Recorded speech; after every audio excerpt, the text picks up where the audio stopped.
Assalamualaikum warahmatullahi wabarakatuh. Waalaikumsalam warahmatullahi wabarakatuh. Bismillahirrahmanirrahim. Alhamdulillahirabbil alamin. Hamdan katsiran thayyiban barakan fi kama yuhibbu rabbuna wa yarda. Tawakkalna 'ala Allah la haula wa la quwata illa billah. Asyhadu an la ilaha illallah wa asyhadu anna Muhammadar Rasulullah. Allahumma sholli wa sallim wa barik ala Muhammad wa ala alihi. Alhamdulillah rabbil alamin. Bersyukur kepada Allah yang mana pada malam hari ini semua bisa kumpul untuk mabit ya. Mabit itu kan nginep ya. Jadi nginep ya gitu. Ya. Alhamdulillah salawat dan salam mudah-mudahan Allah curahkan kepada Muhammad sallallahu alaihi wasallam sang politik yang agung, uswatul hasanah bagi kita semua. Di situasi yang pandemi ini banyak sekali kejadian yang pastinya harus kita ambil hikmah. Mulai dari hari ini kejadian tentang fenomena tentang omnibus ya, yang luar biasa di sana sini sekarang lagi di demo ya. Kalau dengar demo gini saya jadi ingat salah satu kisahnya seorang Hasan bin Ali bin Abdul Muthalib. Selama 6 bulan beliau itu memerintah atau menjadi khalifah. Namun dia itu memiliki satu kepekaan bahwa dulu ketika di zaman Ali itu sempat bukan rebutan ya, sebenarnya adalah menyelesaikan masalah. Ali bin Abi Thalib dengan Muawiyah bin Abu Sufyan itu pernah mengalami satu sedikit perbedaan yang intinya nanti akan diambil solusi, dan ternyata sebelum solusi diambil ternyata Sayyidina Ali itu meninggal, wafat. Tapi kita tahu nggak sebenarnya wafatnya itu kenapa? Wafatnya Sayyidina Ali bin Abi Thalib itu adalah ternyata dibunuh ya. Diberikan pelajaran bahwa ternyata kepandaian juga terkadang menimbulkan orang itu iri biasanya. Ali itu terkenal dengan pandai sekali kan ya, sehingga dia dibunuh. Terus kemudian di dalam perjalanan ini ada seorang yang khawarij, yaitu khawarij itu adalah orang yang suka idealis tetapi dia tidak bisa realistis. Jadi khawarij itu dulu namanya di awal dari namanya Dzul Khawaisiyah, itu menurut Rasul Idil Muhammad, nggak pakai mengatakan Sayyidina Muhammad ya. Idil Muhammad, adillah kaum Muhammad, dikarenakan dulu membagi dalam perang Hunain itu membagi menurut para mereka itu tidak adil. Maka di sini orang Khawarij mengatakan Idil Muhammad. Dalam takrifnya memang di situ sebenarnya memang orang yang ini ya, orang Khawarij itu rata-rata itu idealismenya itu kuat tentang sunnah ya, tentang sunnah ya, maaf dalam itu disampaikan juga ya jenggotnya gitu, terus kemudian pokoknya nyunah banget gitu. Tapi dia protes sama Rasul, Idil Muhammad, kamu kok nggak adil? Apa kata Rasul? Idillah Muhammad, adillah Muhammad. Kata Rasul, kalau aku nggak adil, wong di langit ini masih percaya sama aku, kata Rasul. Nah terus siapa sing adil? Karena masyarakat Ansor tidak diberikan apa-apa, yang sudah begitu kuat membelanya, tapi ternyata ujung-ujungnya tidak mendapat apa-apa. Maka muncul kemarin kita sampaikan raditu billahi robba wa bil islami dina wa bi Muhammadin nabiyyan wa rasulah. Ternyata kalau mereka itu membawa dunia, kamu tuh membawa aku, kata Rasul. Pilih mana? Kalau orang mualaf itu membawa dunia pulang, terus kamu pulang bawa aku. Maka disinilah sebenarnya adalah namanya logika nubuwah, karena saya sampaikan. Nah orang Khawarij ini ternyata adalah memprovokasi pembunuhan Nabi dan kemudian pembunuhan Ali, dan sampai setelah itu dari kemudian dia seperti bela Ali, kemudian bela Muawiyah. Nah Muawiyah tadi itu akhirnya tidak bisa berkata-kata, karena yang dilantik sebagai khalifah adalah Hasan bin Ali selama 6 bulan. Tengok apa yang dikatakan Hasan. Dia berhadapan-hadapan dengan Muawiyah. Wahai Muawiyah, kalau dulu engkau dengan ayahku Ali dalam pikiranmu adalah akhirat, tapi hari ini kita berhadapan-hadapan dalam pikiranku adalah kita adalah dunia. Maka aku serahkan kekuasaan ini kepada Muawiyah.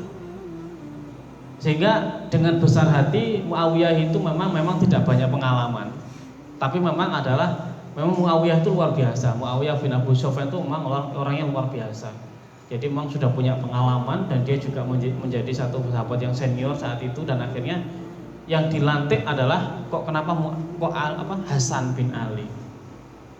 Sehingga di sini besarnya hati seorang Hasan, dan memang sudah diprediksi pada saat Rasul Muhammad itu pijit-pijitan, pernah tahu pijit-pijitan sama anak-anaknya ya, sama cucunya. Itu Rasul sudah mendoakan, wahai Hasan, nanti kamu suatu saat akan menjadi pemersatu Islam. Nah, sehingga di sini Hasan bin Ali betul-betul ketika sudah diserahkan jabatannya, maka demi persatuan Islam Hasan itu menyerahkan jabatan kekhalifahan kepada Muawiyah selama 20 tahun, maka kemudian Islam bersatu. Padahal 10 tahun masa kepemimpinan Ali dan Utsman saat itu adalah perpecahan yang luar biasa. Jadi menaruh sebuah jabatan itu tidak mudah. Wis aku tak kena jabatanku demi persatuan. Itu adalah Hasan. Nah, saiki ono wong bertengkar di sini maunya keker-kekeran masalah wis kuweku. Wah, kadang-kadang ada nggak yang mengalah, wis kamu aja. Nah, orang seperti ini orang besar hati. Ini kan areaku. Wah, ada kan muncul begitu, ini areaku kan ya. Muncul ini wilayahku kan gitu tuh. Kok kamu ambil gitu kan ya. Kadang-kadang yang berbesar hati itu langsung diberikan wis. Ah, gitu. Nah, itu terkadang muncul, iya kan ya, namanya manusia kan ya, manusiawi gitu kan ya. Nah, kalau berjiwa Hasan seperti Hasan, ya wis nggak apa-apa lah.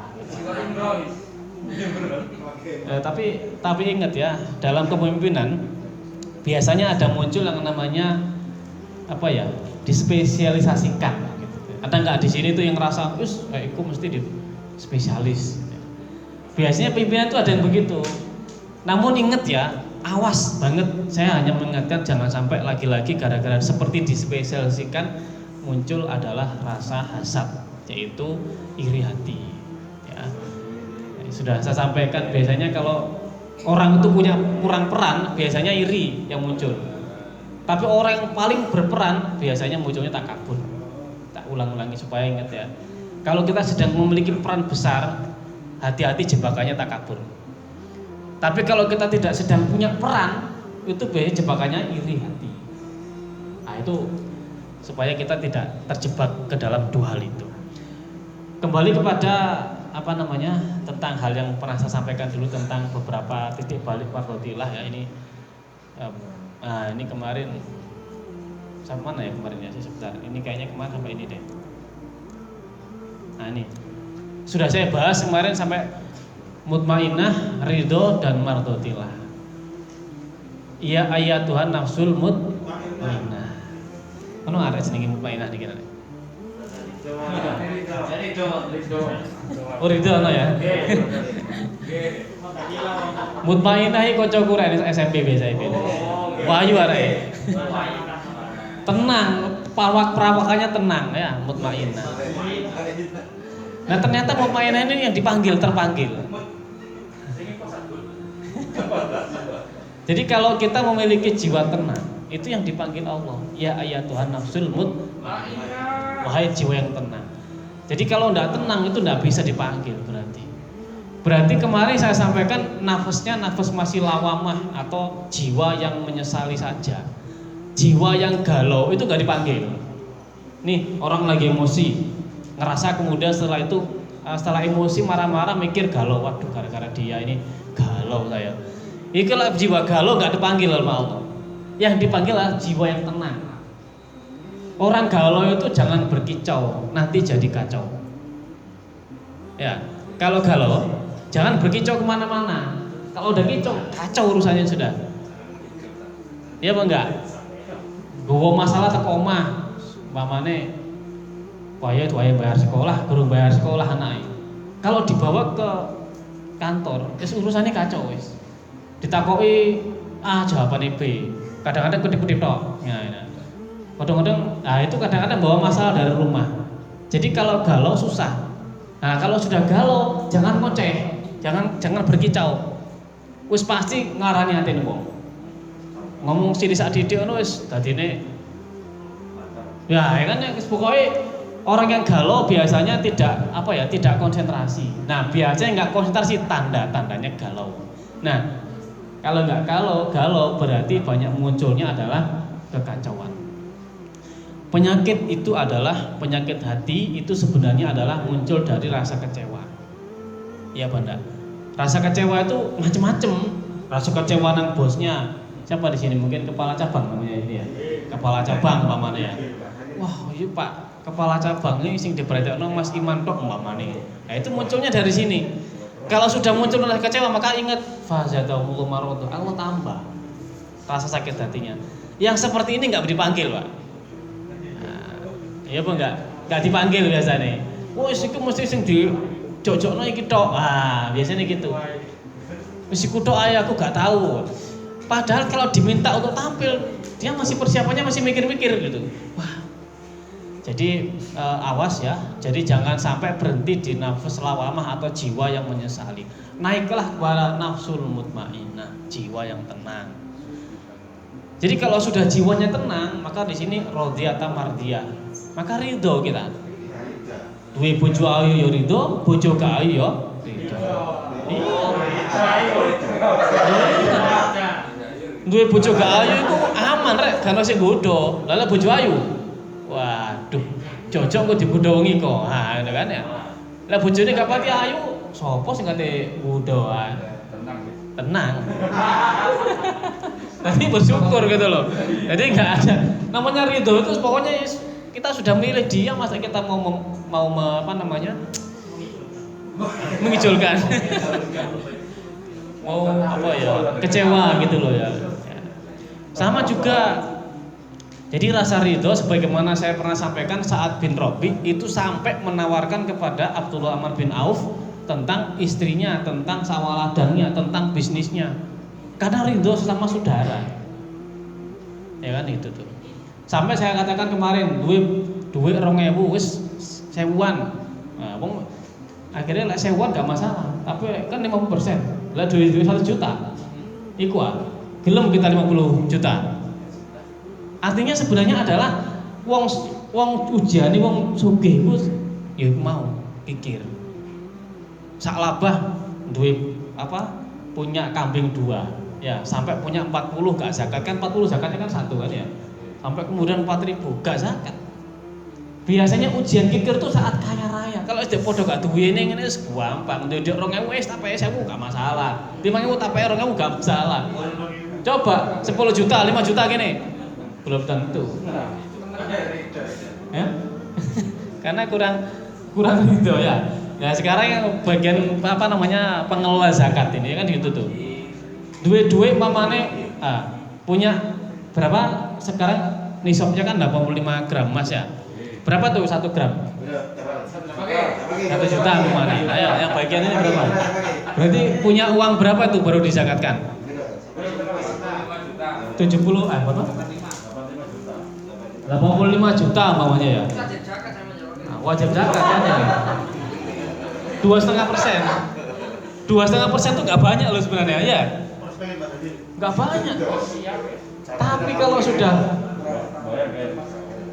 kalau sudah memiliki kebutuhan, durung bayari anak, durung bayari bojo, durung alisi bojoan macam-macam.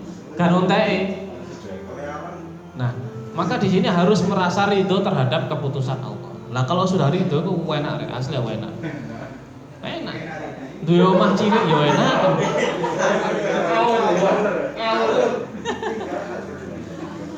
Rasa ridho itu rela. Nih ya. Kalau ridhonya Allah itu mungkin kita dapatkan, sangat mungkin. Tapi kalau ridhonya seluruh manusia itu tidak mungkin.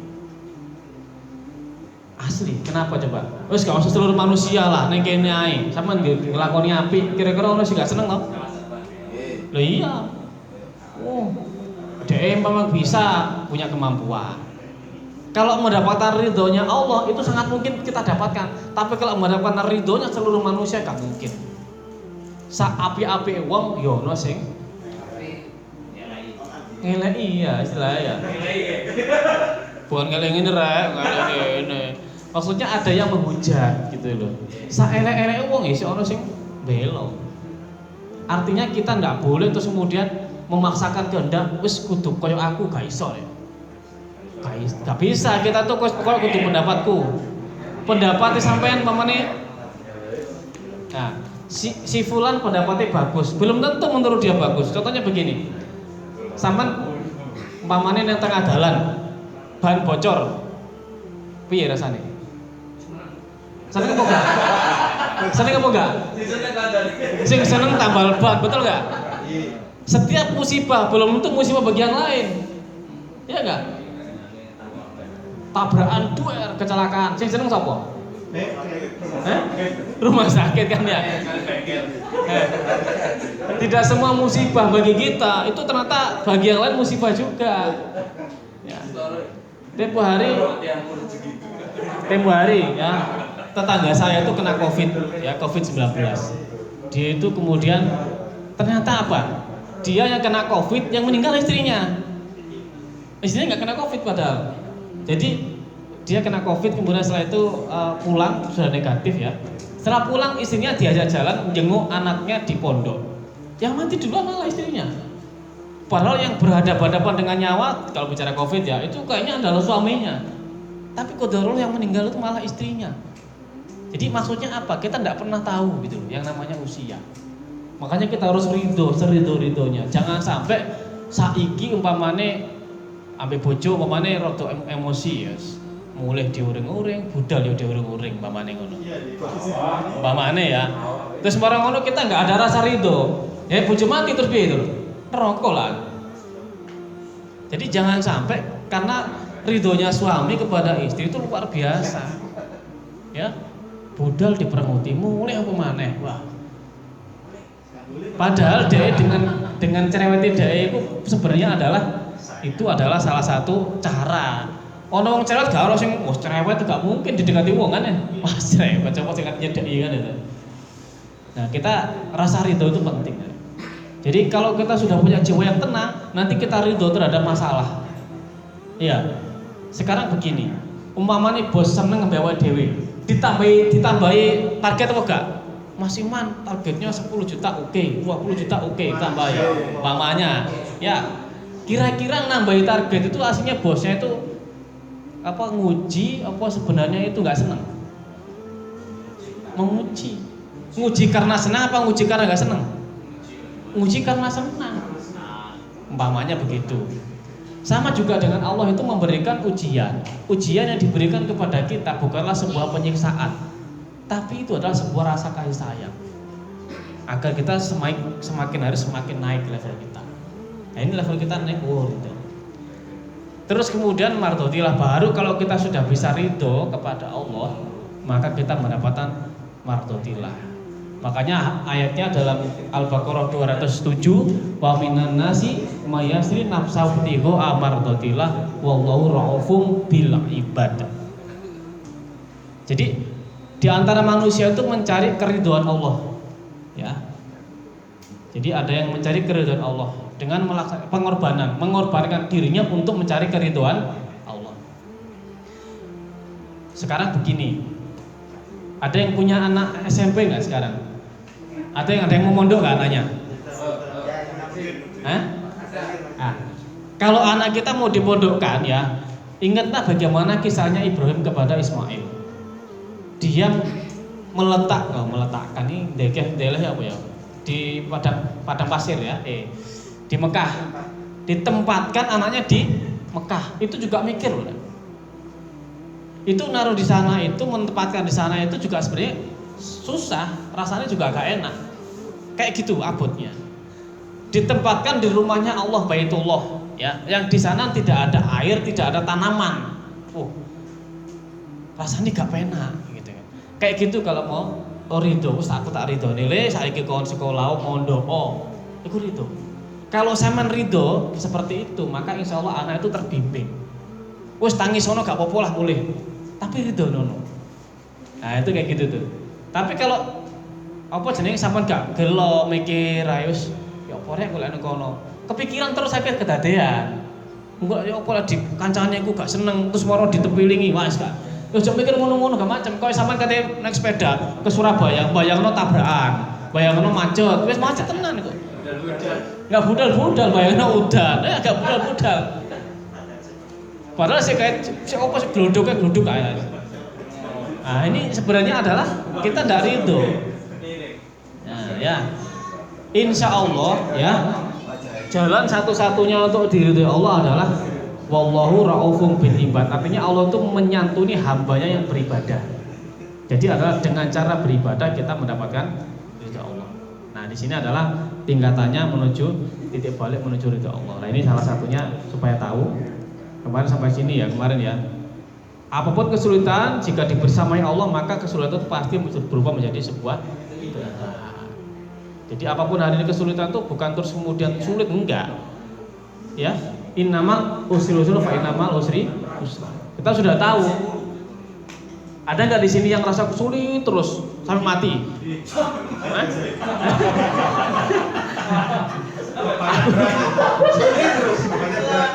Enggak toh, pasti kan ya. Enggak mungkin sulit terus, pasti ada kemudahan. Biasanya itu aku kok kayak nolongso urip ya. Enggak, pasti enggak. Ono dalane pasti. Ya. Duan asiji, ah. Uripe kok nolongso. Enggak nolongso. Nolongso karena nolongso karena keperasaan itu ya sih. Iya apa enggak? Padahal wong nolongso orang paling menderita. Kita lihat sekarang Amr bin Yasir. Anda tahu Amr bin Yasir enggak? Amr bin Yasir itu sampai disiksa luar biasa, protes sama Rasul. Ya Rasul, saya disiksa, kenapa kok enggak kau selamatkan? Apa kata Rasul? Tahukah kamu ya, dulu ada orang yang disiksa itu digergaji dari atas sampai bawah sampai putus. Atau juga ada itu mempertahankan iman, sampai ditarik kuda dari kedua kuda, tarik kanan kiri sampai putus. Itu mempertahankan iman. Jadi orang sampai gitu. Rasul itu disambati karo Ammar bin Yasir sampai begitu. Akhirnya ya sudah dibiarkan, belum ada perintah, memang dibiarkan aja, sabar. Tapi didoakan Rasul semoga keluarganya Yasir ini masuk surga. Jadi kayak gitu. Rasul itu meskipun membiarkan, doanya yang luar biasa. Tahu nggak siapakah yang digergaji dari atas ke bawah? Ada yang pernah tahu nggak kisah ini? Ada yang tahu? Pernah dengar kisahnya Ashabul Ukhdud ya? Nih, kita lihat ya. Ini kan para pemuda-pemuda nih semua. Ada yang tua nggak nih? Oh, muda semua ya. Para pemuda ya. Yang ngerasa tua, harus jadi muda. Nih, saya kasih kisah nih. Ini luar biasa. Ini bisa dicontoh supaya gak ngersulo ya. Mungkin pernah cerita kali ya. Seorang pemuda ini yang menyelamatkan kaumnya ya dari kemusyrikan, satu anak muda. Suatu ketika anak muda ini adalah berguru kepada seorang ulama, dulu namanya Rohib gitu ya. Dalam sebuah kerajaan ini ada tukang sihir yang sudah tua. Akhirnya raja bilang, kamu cari generasi. Nah, akhirnya anak muda ini ikut tukang sihir, ikut belajar sihir, juga ikut belajar ngaji gitu lebaran sekarang gitu. Di tengah perjalanan ini sering terlambat ke tukang sihir. Akhirnya anak muda tadi kenapa terlambat? Ternyata ada hewan buas. Dia nunggu dulu hewan buas jalan. Anak muda tadi akhirnya berpikir gini, ada hewan buas, taruhlah singa gitu ya.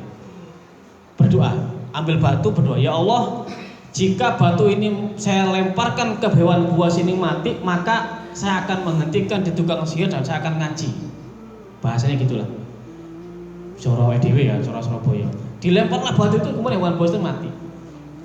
Maka ketika hewan buas itu meninggal, maka kemudian dia langsung konsentrasi ngaji. Dan kemudian rahimnya nyari, kemana kamu nggak pernah ikut? Sampai yang namanya tukang sihir ini meninggal, buta. Qadarullah anak muda tadi bisa menyembuhkan penyakit berbagai macam dengan izin Allah sampai penyakit buta. Maka si tukang sihir tadi ternyata berobat ke anak ini. Akhirnya dia jadi bisa melihat. Nah, rajanya tahu, kamu kok bisa melihat? Dari mana? Dia mengatakan bahwa sebagaimana dikatakan anak muda tadi bahwa ini bukan saya yang menyembuhkan, tapi Allah yang menyembuhkan. Begitupun juga katakan ke raja, tukang sihir tadi, kamu kok bisa melihat? bukan saya yang menyembuhkan, tapi Allah yang menyembuhkan melalui anak muda tadi. Akhirnya anak muda dipanggil ke kerajaan, dan kemudian anak muda tadi itu ternyata ditanya juga, kamu kok bisa menyembuhkan berbagai penyakit? Ternyata dia mengatakan, bukan saya yang menyembuhkan, tapi Allah yang menyembuhkan. Dan akhirnya setelah itu maka kemudian karena dia mengatakan bahwa Allah itu adalah Tuhannya, maka di sini terus kemudian raja tadi nggak terima. Oh, kamu kok menyembah selain? Nah itu. Maka kemudian di sini rahib tadi digergaji dari atas sampai bawah sampai putus dua. Termasuk juga tukang sihir tadi, karena dia ternyata tukang sihir tadi sudah beriman, gitu loh. Karena sembuh sudah beriman. Setelah itu digergaji putus sampai dua-duanya putus. Anak muda gimana? Anak muda tadi akhirnya mau dibuang ke gunung, dari atas mau dilempar ke bawah. Anak muda tadi ternyata apa? Dia akhirnya dibawa sama pengawalnya, dia berdoa, ya Allah, ya istilahnya dia berlindung kepada Allah, engkau maha tahu dan silakan kau berbuat sekehendakmu dengan keadaan ini. Kemudian pengawalnya tadi nggak jadi. Pengawalnya tadi itu akhirnya yang terjadi adalah jatuh dari gunung sampai ke bawah. Dia selamat, padahal dia mau dilempar. Aneh kan ya, pengawalnya banyak padahal. Akhirnya anak muda nih hebatnya coba. Anak muda tadi itu kemudian kembali kepada kerajaan. Padahal jelas-jelas nyawa loh. Tanggung berek pokoknya selalu. Nyawa. Taruhannya nyawa, anak itu kembali ke sana. Kembali ke kerajaan, wahai raja, pengawalmu itu sudah gak ada, meninggal. Kok kamu bisa hidup? Karena Allah. Kekuatannya Allah luar biasa. Kemudian akhirnya pengawal tangkap lagi, bawa ke laut, dibawa ke laut, nanti lempar ke tengah laut. Kemudian setelah itu anak muda dibawa ke laut. Setelah itu doa sama, ya Allah, silakan kau berbuat sekehendakmu. Akhirnya apa? Pengawal tadi malah jatuh semua. Dengan izin Allah jatuh dan dia pulang kembali kemana? Kembali ke kerajaan lagi. Padahal itu taruhannya nyawa loh. Coba lihat. Kemudian, wahai raja, apa kamu pengen aku mati? Ya. Kalau gitu gampang. Aku kau bawa di atas bukit, silakan kau kumpulkan seluruh massa.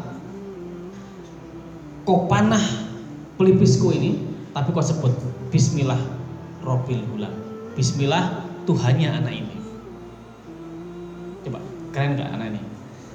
Dia dibawa ke atas bukit, seluruh massa dia suruh melihat, suruh nyaksikan kata-kata dia, ya. Dan kau panah saya, pelipis kena, ya nanti, tapi dengan syarat kau baca itu Bismillah Robbil Gulam. Dengan nama Allah Tuhannya anak ini. Dipanah pelipisnya, kemudian kena, ya, kemudian dia meninggal. Seluruh kaumnya beriman, kecuali raja dan para pengawalnya.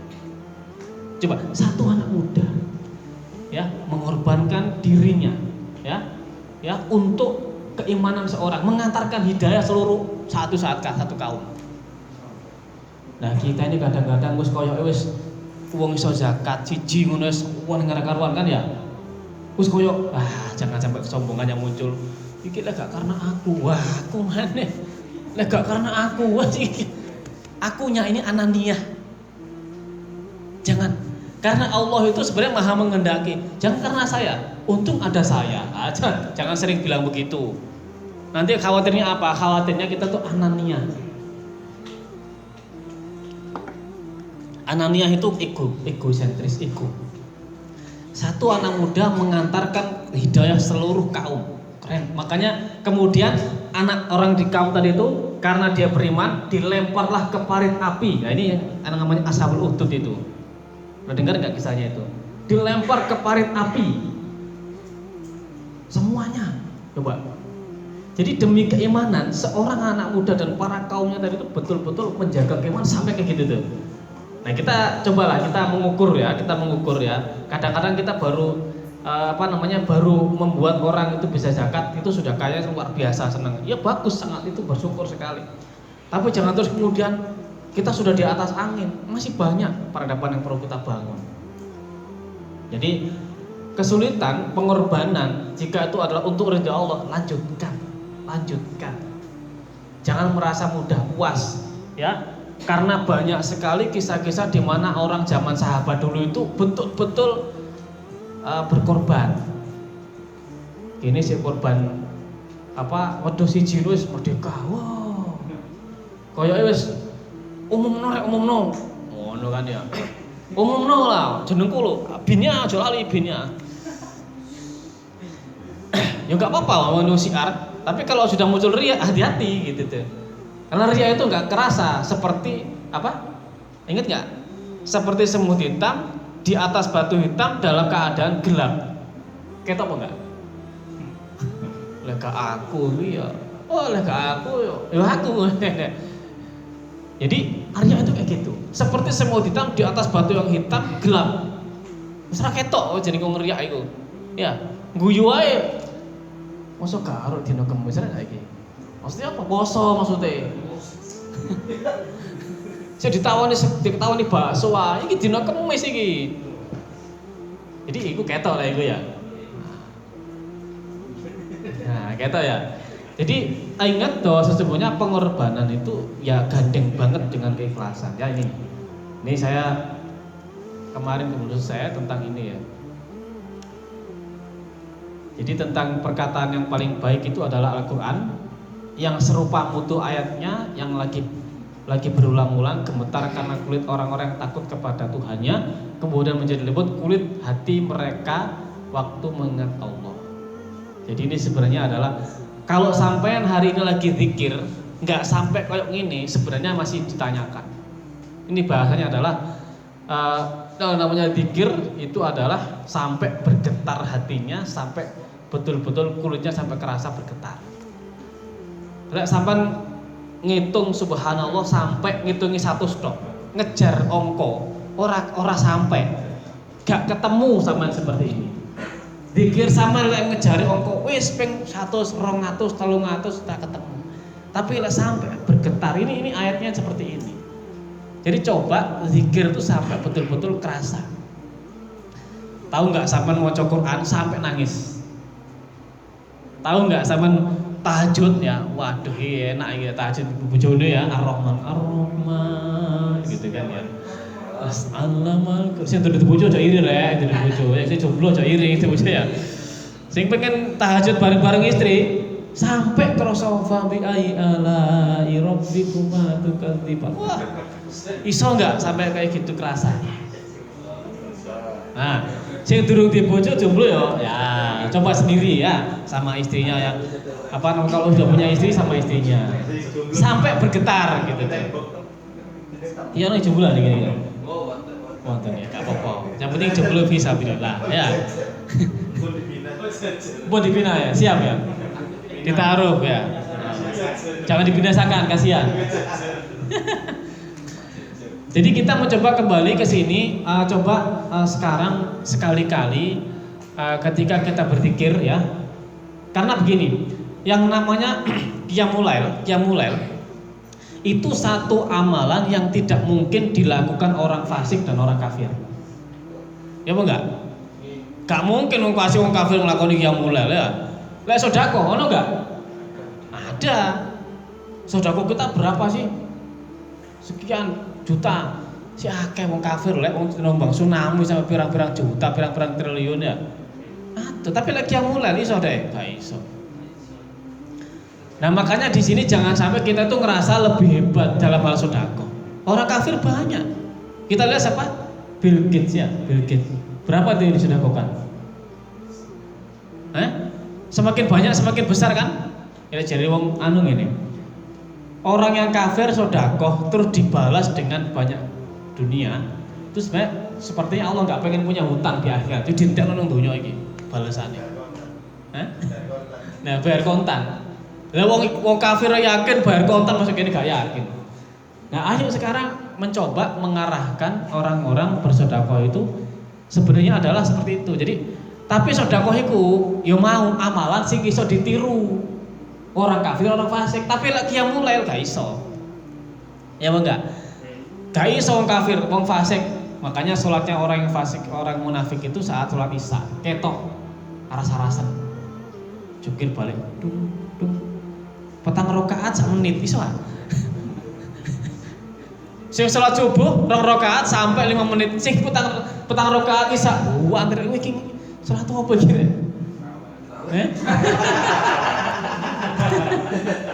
Jadi jangan sampai sholat petang rakaat 1 menit, sholat 2 rakaat 5 menit. Nah iki kuwalik iki.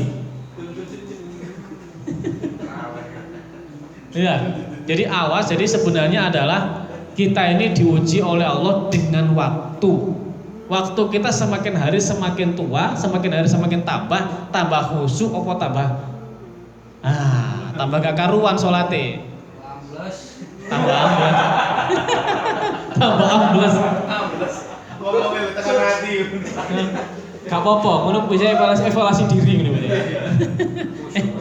Khusyuk lah. Sampean ngerti apa kuncinya khusyuk? Ada yang tahu nggak? Kunci khusyuk itu di pra sholat sebenarnya. Nanti kalau mau lihat di suratnya Al-Baqarah ayat 45 dan 46. Nah itu kalau ada ayatnya.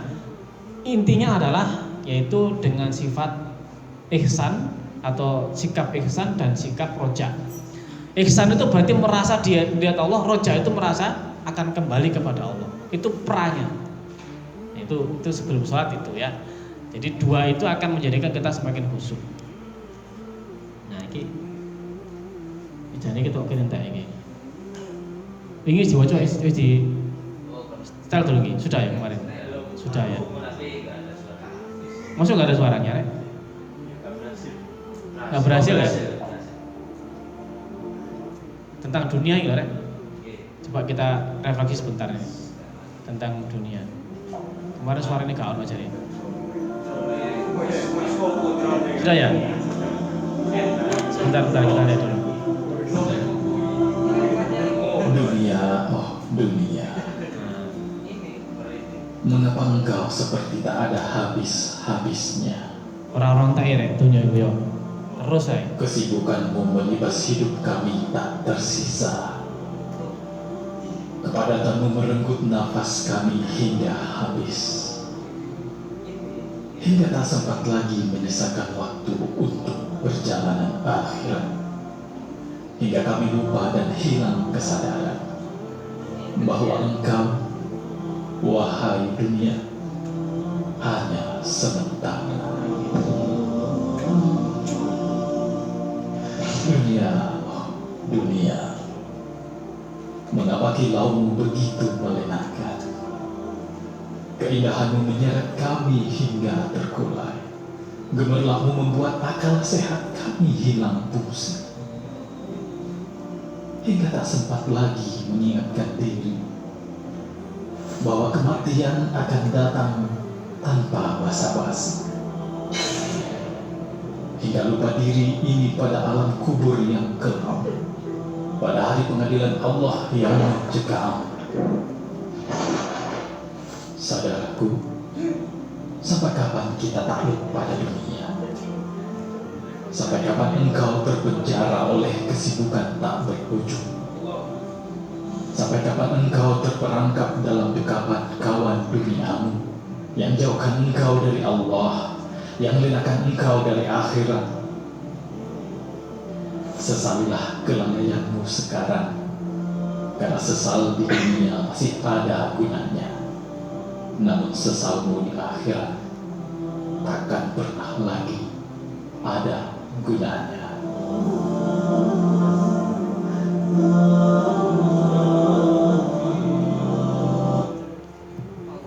Jadi motivasi itu akan ada 3 makna. Yang pertama, kalau kita belum tahu itu menyadarkan. Kalau kita sudah tahu itu menguatkan. Kalau kita sudah kuat itu mengistiqomahkan. Itu adalah informasi atau motivasi atau dakwah. Kalau kita sudah pernah tahu tentang dunia, apa perbedaan dunia dengan rezeki?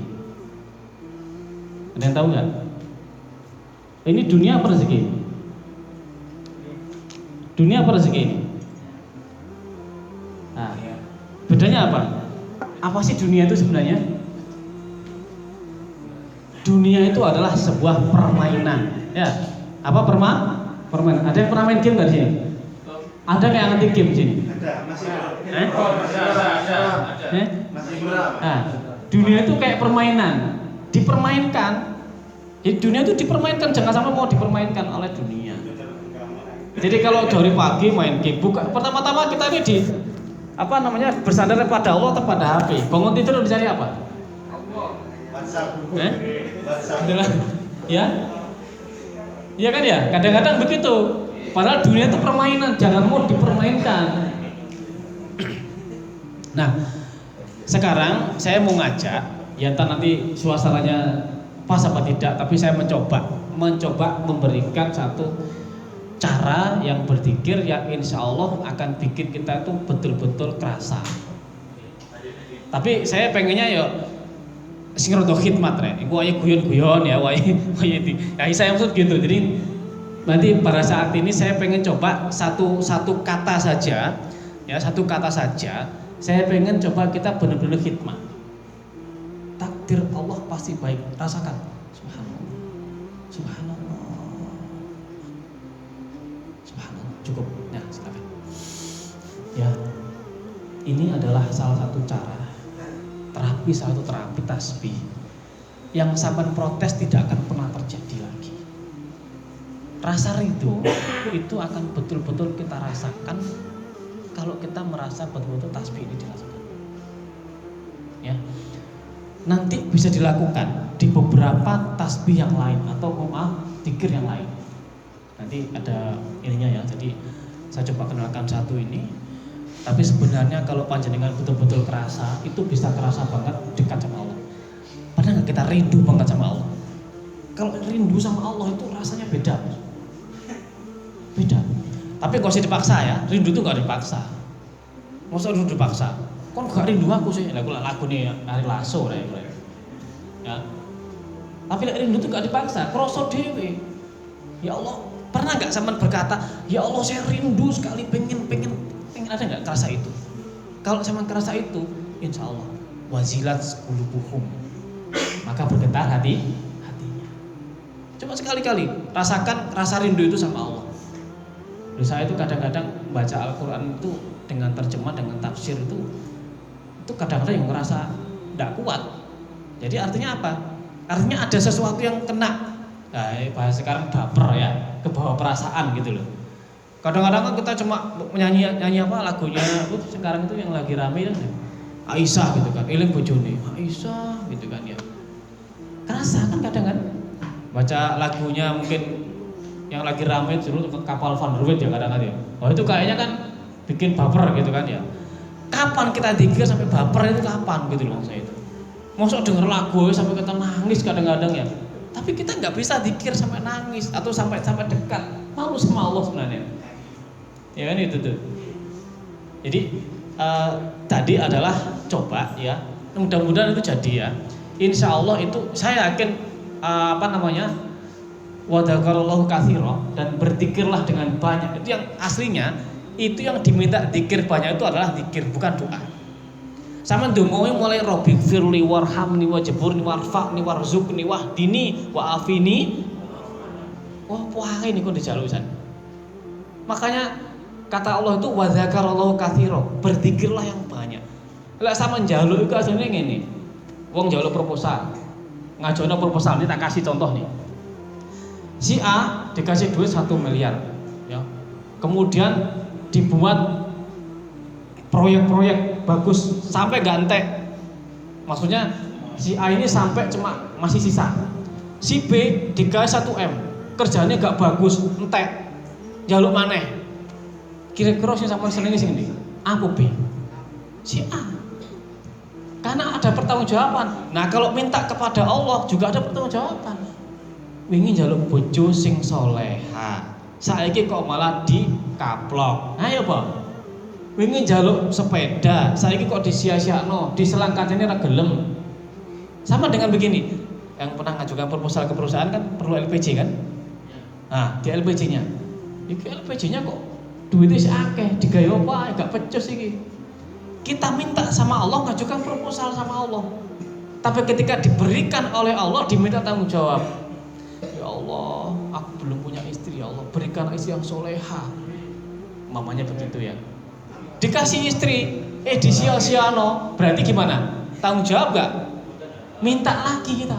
Ya Allah, berikanlah anak ya Allah. Bukan minta istri lagi kan? Anak tadi. Ya kan la isakartum la azdanakum kan ya. Bojo siji disyukuri ben apa?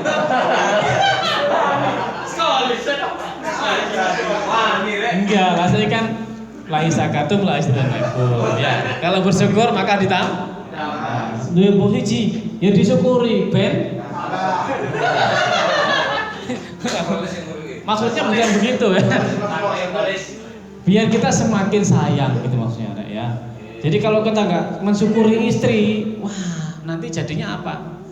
Padahal kita sudah minta sama Allah, minta istri, minta anak, minta pekerjaan. Ketika diberikan anak pekerjaan kita nggak disyukuri. Yang repot di situ, jaluk maneh gitu loh Mas Teguh. Minta lagi. Padahal yang Allah inginkan Pak, wa zakarallahu katsir, yang banyak zikir. Tapi zikir gak kok gitu tok. Ndelok wong ayu, masyaallah. Gak ojo ayune tok ae. Ndelok wong ganteng, masyaallah. Tapi terus tuh balik maneh. Ya, melihat orang berprestasi, jangan terus kemudian iri. Masyaallah luar biasa ya. Jadi jangan terus kemudian Mas Iman hebat, jangan gitu tok. Tambahono iling kursi Allah. Masyaallah. Jadi ada jangan sampai bikin Allah itu irihan, cemburu gitu loh maksudnya itu. Jangan sampai bikin Allah cemburu ya. Jadi di sini saya menekankan tentang tadi mencoba untuk mengajari tentang sajane sama diosiso ya kan ya. Tapi saya mencoba menekankan tentang zikir supaya ngefek. Nanti kalau tidak bisa nambah lagi, coba sambil lihat YouTube saya tentang The Tasbih Effect, tentang efeknya tasbih di YouTube saya ada. Tentang nanti di saya bisa lihat bagaimana supaya kita tidak pernah ngerasa ngersulo. Dadi wong lanang ya bersyukur, wong wedok ya bersyukur. Wong wedok sing gak bersyukur itu dadi wong wedok, dadi nih pengen dadi wong lanang gak bersyukur dadi wong lanang dadi pengen. Nah iku jenenge kunsa itu yo lanang yo lanang yo wedok, ya kan ya. Akhirnya dipanggil lek pagi dipanggil Tono, lek malam dipanggil Tini. Suhartini. Iku tidak mensyukuri namanya. Ya, jadi itu ya, saya rasa kalau pagi itu kalau malam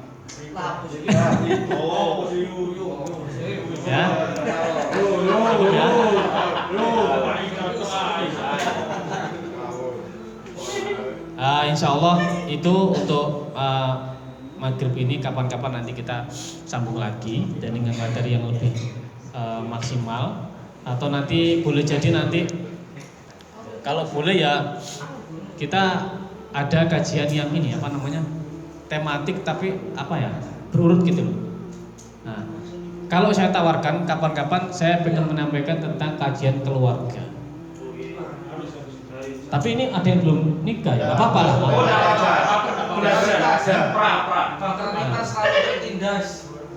Nggak apa-apa. Jadi maksudnya kajian keluarga ini justru malah sekarang itu kalau mau tahu kajian keluarga itu malah dibutuhkan. Tempo hari ada yang datang ke rumah saya nangis-nangis lanang, nangis-nangis. Sakulan setengah nikah, setengah bulan itu dia.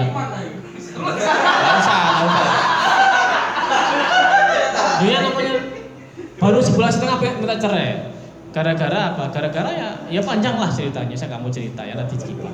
Maksudnya adalah banyak sekali urusan keluarga yang muncul. Sampai ini ya. Masa tolong beti ini lah reka.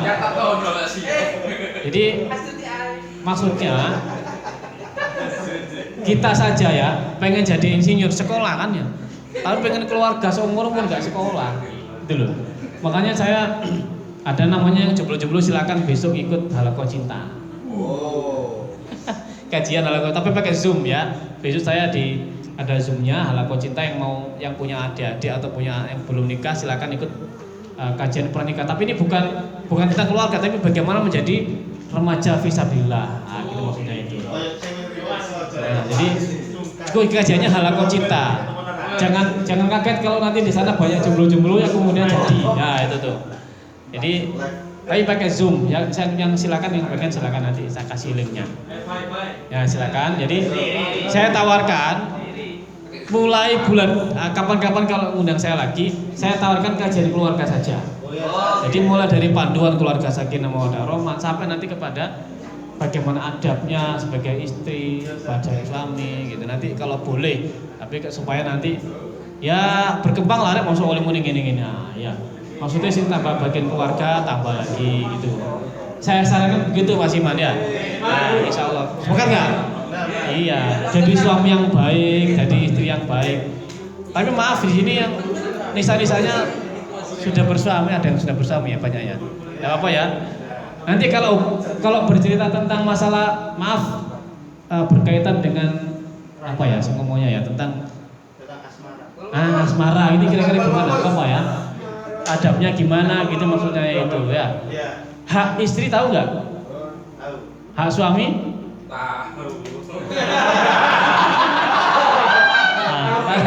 Saya kira takoi. Seluruh uang istri adalah uangnya istri. Semua uang suami adalah uang suami. Kayak gini kan ya salah nanti ya. Ya sekarang wajib nggak seorang suami memperlihatkan gajinya kepada istri atau slipnya? Wajib apa enggak? Nah kan kita harus tahu kan ya. Wajib nggak istri kalau punya gaji disampaikan ke suami? Nah, jadi supaya kita tahu ya. Jangan ngarang ya. Nah, jadi supaya kita memahami ya. Saya ingin ini gaji ini bojo, mamane sing biasa ya. Wong lanang gaji ini kan bojo kabeh. Itu kan bendaharanya kan istri, mamane begitu. Tata koi fenomena ya. Dikasih istri semua. Sing lanang gak di duit, ate budak. Minta duit enggak pantas. Ayo. Contoh begitu, pantas apa enggak? Mah, transport gak pantas. Mamanya begitu. Apa bener gaji suami harus dikasih istri semua? Nah, kita harus punya panduannya, nggak sembarangan. Mentang-mentang ini kan bendahara keluarga, kasih semuanya. Menteri Keuangan. Terus sama kate budal, jaluk sangu, pantas apa ora di depan tonggo? Pantas. Nah, coba kayak gini loh, ya, hal gini-gini loh ya. Contoh, makanya saya sarankan kajian keluarga dari hal yang paling mendasar, ya. Ini saya tawarkan. Ya nanti kalau seandainya saya sarankan itu aja dulu, nanti kalau ada seandainya nggak harus saya, mungkin yang lainnya boleh lah. Maksudnya panduan keluarga sakinah. Kebetulan kajian saya itu ada dua. Kalau nggak siroh sama kajian keluarga yang saya tawarkan itu. Jadi nanti benar-benar kita betul-betul. Mungkin yang belum tahu rumah saya bisa datang ke rumah saya. Mungkin langsung monggo. Kalau yang punya masalah keluarga silakan. Ya. Tapi ojo ngene rek. Ojo ngene. Rek, aku punya masalah keluarga, Ustaz. Apa itu? Durung bayar sekolah. Lah beda maneh lah iku rek. Nanti lagi maneh, lagi beda maneh. Ya. Jangan sampai masalah-masalah seperti itu. Kadang-kadang ya biasa. Ustaz itu ditekani umat itu kadang-kadang bukan hanya masalah keluarga, masalah macam-macam. Ya ditekani. Maksudnya kita punya aspirasi masing-masing, yang bagi tugas. Insya Allah apa yang saya sampaikan mudah-mudahan jadi barokah kita semua. Amin. Ya, minta maaf apabila ada kekurangan dan terima kasih atas perhatiannya. Mari kita tingkatkan seluruh aktivitas kita, terutama tentang kebaikan ya, kesolehan kita. Akhirul kalam, assalamualaikum